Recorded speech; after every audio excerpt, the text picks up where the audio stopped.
গঙ্গা স্নানে কি পাপ মুক্ত হয়? মাতা পার্বতী গঙ্গা স্নানে আগত যাত্রীদের দেখে মহাদেবকে প্রশ্ন করেছিলেন। তখন মহাদেব বললেন, তুমি নিজেই পরীক্ষা করে দেখো। এই বলে পার্বতী ছদ্মবেশ ধারণ করে গঙ্গা তীরে এলেন। মহাদেব একজন মৃত মানুষের মতো, আর পার্বতী তার স্ত্রী রূপে। পার্বতী যখন মহাদেবের পাশে বসে উচ্চস্বরে ক্রন্দন করতে লাগল, তীর্থযাত্রা বা যাত্রীরা তখন জিজ্ঞাসা করতে লাগলো, কে তুমি? কাঁদছ কেন?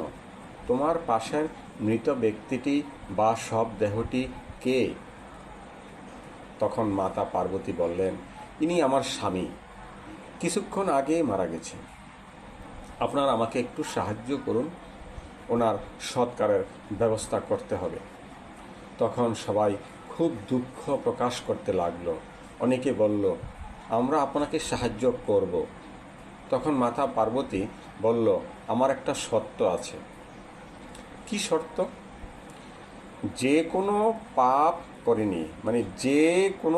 করেনি, যার হৃদয় পবিত্র, সেই সাহায্য করতে পারবেন।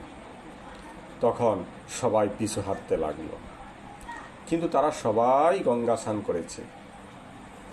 তখন ওই পথ দিয়ে এক লোক গঙ্গা স্নান করতে যাচ্ছে পাপমুক্ত হবার আশায়। সে এমন কোনো পাপ করে নাই বা করেনি, খুন ডাকাতি সব কিছু করেছে, কিন্তু সে মনে মনে জানে যে আমি কোনো পাপ করিনি।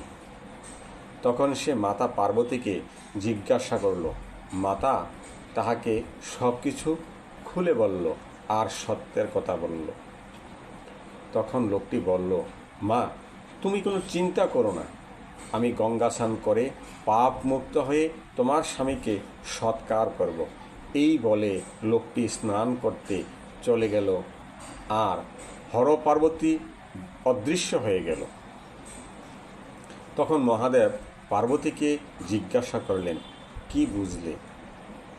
মাতা তখন উত্তর দিলেন, যার মনে কোনো বিশ্বাস নাই, সে গঙ্গা স্নান কেন, সারা বিশ্বের মন্দিরে তীর্থ করলেও পাপমুক্ত হবে না। সবাই মিলে আমরা অনেক কিছু জানতে পারলাম এই কথোপকথন থেকে। বিশ্বাসে মিলায় বস্তু, তর্কে বহুদূর। ভগবানকে পাবার প্রথম ধাপ হচ্ছে বিশ্বাস। হরে কৃষ্ণ।